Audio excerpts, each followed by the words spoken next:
وعلیکم السلام۔ قرآن پاک کی آیت ہے اعوذ باللہ من الشیطان الرجیم بسم اللہ الرحمن الرحیم ان العزت للہ جمیعا، کیا اس میں دنیاوی جنگ و حقیقت کی شامل ہے؟ ہر قسم کی عزت خدا کے سپرد ہے، خدا کی ہے، اور دنیاوی عزت جو مذہب کے خلاف ہو وہ خدا کی عزت نہیں کہلا سکتی۔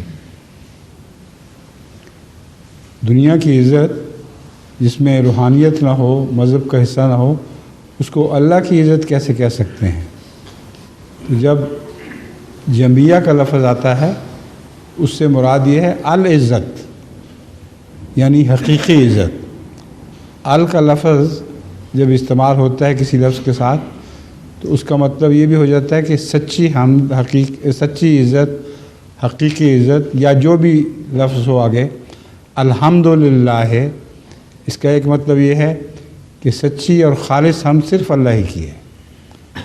تو اس طرح ان العزت جو ہے اس کا بھی یہی مطلب بنے گا کہ سچی عزت خدا کی ہے، باقی دنیا کی عزتیں تو سچی عزتیں نہیں ہوا کرتی۔ سمجھ گئی ہیں؟ سمجھ گئی ہیں بات کہ نہیں ابھی تک؟ لگتا ٹھیک ہے۔ وعلیکم السلام۔